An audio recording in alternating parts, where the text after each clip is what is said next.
Thank you, Mr. Chairman, gentlemen of the committee. I'm Jim Tillman, representing Titan Sports, which is the parent company for the World Wrestling Federation. Well, why do we want to regulate them? Your staff report points out that there are 24 states who now regulate wrestling, which means, according to my count, there's 26 that don't. Would you believe in 1987 there were 30 states that regulated wrestling? 6 have since deregulated since '87. And some of that regulation just extends to getting a simple license for the promoter, and that's all. Some of it is more extensive than that. At your last meeting when this issue was discussed, in response to a question from Mr. Rojas, why do other states regulate wrestling, the executive director of the Athletic Commission responded, and Mr. Hazelton, I put words in your mouth that you didn't say, I know you'll let me know, that it was for the protection of the health, safety, and welfare of the citizens of the state, as well as a revenue producer. Well, I don't know who we need to protect, and we agree with that.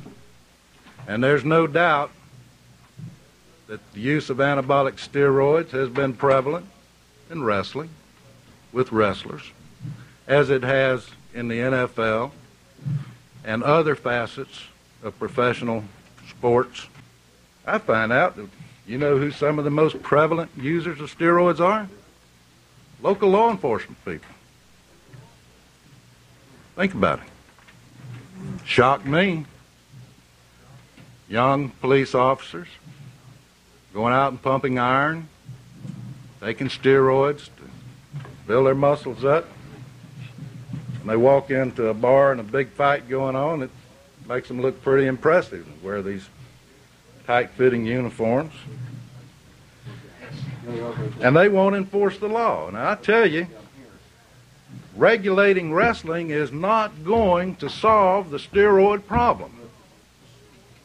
It is not going to solve the steroid problem until the state of Florida, the law enforcement agencies, get serious about it. When a 14-year-old high school kid can tell you, Mr. Mitchell, where you can go right here in Tallahassee, Florida, and buy all the steroids you want to because the local police department won't go out there and put that man out of business and put him in jail because they're using it too.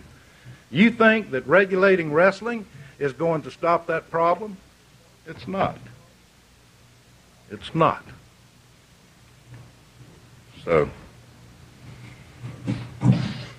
we don't need to regulate wrestling to stop the use of steroids. World Wrestling Federation has a recognized drug testing program in place and functioning. They've had it since June of 1987. Now, up until last summer, late last summer, there was no valid test that you could give to detect steroids until late last summer. Regulating wrestling is not going to solve that problem. Now, do we need to regulate? No, we don't need to regulate. Need to regulate me, don't You know what we ought to be doing?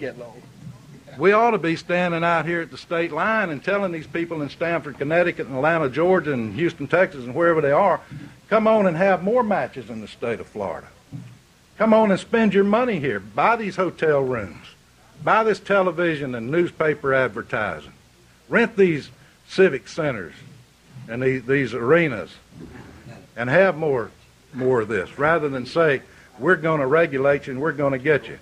Now, this bill does not pertain to just bleeding or false advertising and drug testing. Mr. Tillman, let me ask you to wind it up pretty quick.